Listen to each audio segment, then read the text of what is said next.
అభివృద్ధి పదంలో దూసుకుపోతున్నామంటానికి ప్రతి నిమిషం మనం నడిసే ప్రతి అడుగు వరంగల్లో మనకు అభివృద్ధి గతానికి ఇప్పటికీ వ్యత్యాసం ఏంటిదనేది మనం స్వయాన చూస్తున్నాం.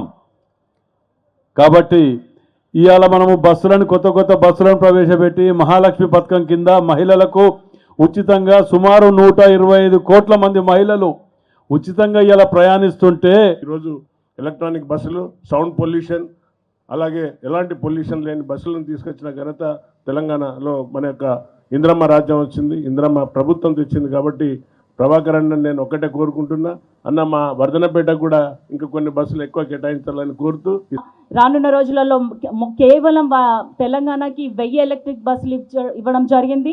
హైదరాబాద్కి 500, మిగతా అన్ని జిల్లాలకి కలిపి 500, మన వరంగల్కి 111.